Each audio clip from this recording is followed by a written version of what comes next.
ಉಪ್ಪಾರ ಸಮುದಾಯಕ್ಕೆ ಶಿಕ್ಷಣವೇ ಅಸ್ತ್ರ ಎನ್ ಮಹೇಶ್. ಜಿಲ್ಲಾ ಉಪ್ಪಾರ ಯುವಕರ ಸಂಘದ 8ನೇ ವರ್ಷದ ವಾರ್ಷಿಕೋತ್ಸವ ಸಂಘದ ಕ್ಯಾಲೆಂಡರ್ ಬಿಡುಗಡೆ, ಸಾಧಕರಿಗೆ ಸನ್ಮಾನ. ಚಾಮರಾಜನಗರದಲ್ಲಿ ಉಪ್ಪಾರ ಸಮುದಾಯಕ್ಕೆ ಶಿಕ್ಷಣವೇ ಅಸ್ತ್ರವಾಗಿದೆ ಎಂದು ಕೆಬಿ ಲೆಕ್ಕಾಧಿಕಾರಿ ಎನ್ ಮಹೇಶ್ ಹೇಳಿದ್ದಾರೆ. ನಗರದ ಜಿಲ್ಲಾ ಕನ್ನಡ ಸಾಹಿತ್ಯ ಕಚೇರಿಯಲ್ಲಿ ನಡೆದ ಜಿಲ್ಲಾ ಉಪ್ಪಾರ ಯುವಕರ ಸಂಘದ 8ನೇ ವರ್ಷದ ವಾರ್ಷಿಕೋತ್ಸವ 2026ನೇ ಸಾಲಿನ ಕ್ಯಾಲೆಂಡರ್ ಬಿಡುಗಡೆ, ಸಾಧಕರಿಗೆ ಸನ್ಮಾನ ಕಾರ್ಯಕ್ರಮವನ್ನು ಉದ್ಘಾಟಿಸಿ ಮಾತನಾಡಿದರು. ಎಲ್ಲ ಸಮುದಾಯಗಳು ಶಿಕ್ಷಣಕ್ಕೆ ಒತ್ತು ನೀಡುವ ಮೂಲಕ ಸಮಾಜದ ಮುಖ್ಯವಾಹಿನಿಗೆ ಬಂದಿವೆ. ಉಪ್ಪಾರ ಸಮುದಾಯದಲ್ಲಿ ಕೃಷಿಕರು, ಸರ್ಕಾರಿ ನೌಕರರು ವಿರಳ. ಸಣ್ಣ ಪುಟ್ಟ ವ್ಯಾಪಾರ, ಕೂಲಿ ಮಾಡ್ತಾ ಇರುವ ಸಮುದಾಯದ ಮೇಲೆ ಬರಲು ಶಿಕ್ಷಣವೇ ಅಸ್ತ್ರವಾಗಿರುವುದರಿಂದ ಪ್ರತಿಯೊಬ್ಬರು ಶಿಕ್ಷಣಕ್ಕೆ ಒತ್ತನ್ನು ನೀಡಬೇಕು ಎಂದು ಸಲಹೆಯನ್ನ ನೀಡಿದ್ದಾರೆ. ಹರದನಹಳ್ಳಿಯ ಗಡಿ ಯಜಮಾನರಾದ ಜಯಸ್ವಾಮಿ ಮಾತನಾಡಿ, ಸಮುದಾಯದವರು ಮೌಢ್ಯದಿಂದ ದೂರವಿರಬೇಕು, ಬಾಲ್ಯ ವಿವಾಹ ತಡೆಗಟ್ಟಿ ಶಿಕ್ಷಣ ಕೊಡಿಸಬೇಕು ಎಂದರು. ಸಂಘದ ಅಧ್ಯಕ್ಷ ಜಯಕುಮಾರ್ ಮಾತನಾಡಿದರು. ಅಯ್ಯನ ಸರಗೂರು ಮಠದ ಶ್ರೀ ಮಹಾದೇವ ಸ್ವಾಮೀಜಿ ಕ್ಯಾಲೆಂಡರ್ ಬಿಡುಗಡೆ ಮಾಡಿ ಆಶೀರ್ವಚನ ನೀಡಿದ್ದಾರೆ. ಜಿಲ್ಲಾ ಕಾರ್ಯನಿರತ ಪತ್ರಕರ್ತರ ಸಂಘದ ನಿರ್ದೇಶಕ ಬಸವರಾಜ ಯಳಂದೂರು, ತಾಲೂಕು ಅಧ್ಯಕ್ಷ ನಾಗರಾಜ್, ಪತ್ರಕರ್ತ ಮಂಜುನಾಥ್ ರೆಡ್ಡಿ, ಪತ್ರಕರ್ತ ಮಂಜುಕುಮಾರ್, ಪರಿಸರ ಪ್ರೇಮಿ ಸಿಎಂ ವೆಂಕಟೇಶ್, ಡಾಕ್ಟರ್ ಗಿರಿದರ್ಶನ್, ಶಿಕ್ಷಕ ರಾಜು, ಎಸ್ಐಗಳಾದ ಬಂಗಾರು, ಮಂಜುನಾಥ್ ಇತರರನ್ನ ಸನ್ಮಾನಿಸಲಾಯಿತು. ಚಾಮರಾಜನಗರ ಸರ್ಕಾರಿ ಐಟಿಐ ಕಾಲೇಜಿನ ಪ್ರಭಾರ ಪ್ರಾಂಶುಪಾಲ ಟಿಎ ರಂಗಸ್ವಾಮಿ ಅಧ್ಯಕ್ಷತೆಯನ್ನು ವಹಿಸಿದರು. ನಿವೃತ್ತ ಪ್ರಾಂಶುಪಾಲ ಎಂ ಸೋಮಣ್ಣ ಕಾರ್ಯಕ್ರಮದಲ್ಲಿ ಜಿಲ್ಲಾ ಉಪ್ಪಾರ ಯುವಕರ ಸಂಘದ ಉಪಾಧ್ಯಕ್ಷ ಬಿ ಸ್ವಾಮಿ, ಪ್ರಧಾನ ಕಾರ್ಯದರ್ಶಿ ಸಿಎನ್ ನಾಗರಾಜು, ಶಿವಕುಮಾರ್, ಕೆ ಮಹದೇವ ಸ್ವಾಮಿ, ಕೂಡ್ಲೂರು ಮಹೇಶ್, ಶ್ರೀನಿವಾಸ, ಜಯಸಿದ್ದು, ಮಹದೇವ ಶೆಟ್ಟಿ, ಮರಿಸ್ವಾಮಿ, ಪ್ರಕಾಶ್, ಜವರಪ್ಪ ಹಾಜರಿದ್ದರು. ಬ್ಯೂರೋ ರಿಪೋರ್ಟ್ ಹೊಮ್ಮ ನಂಜುಂಡ ನಾಯಕ, ಎನ್ಕೆಎಸ್ ಟಿವಿ4, ಚಾಮರಾಜನಗರ. 3ನೇ ಸ್ಥಾನ ನಮ್ಮ ದೇಶದಲ್ಲೂ ರಾಜ್ಯದಲ್ಲಿ 3ನೇ ಸ್ಥಾನ ಇದೆ. ಅಂದರೆ ಪೊಲ್ಯೂಷನ್ ಅಲ್ಲಿ ದಿ ಬೆಸ್ಟ್ ಅನ್ನೋ ಥರದಲ್ಲಿದೆ.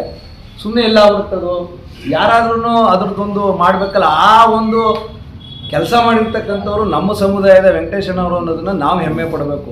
ಅದನ್ನು ನಾವೇ ಖುಷಿ ಪಡತಕ್ಕಂಥ ವಿಚಾರ. 2024-25ನೇ ಸಾಲಿನ ರಾಜ್ಯ ಮುಖ್ಯಮಂತ್ರಿಗಳಿಂದ ಪರಿಸರ ಪ್ರಶಸ್ತಿಯನ್ನು ಪಡ್ಕೊಂಡಿದ್ದಾರೆ. ಸೊ ಈ ಥರ ಮೊನ್ನೆ ನಾವು ಡಾಕ್ಟ್ರು ಬಂದಿರೋದ್ರ ಬಗ್ಗೆ ಹೇಳಿದ್ರು.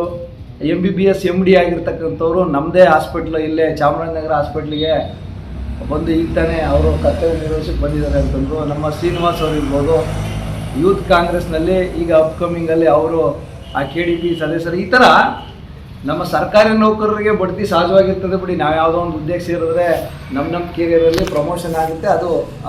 ಅದೇನು ದೊಡ್ಡ ಹೆಚ್ಚುಗಾರಿಕೆ ಏನಲ್ಲ.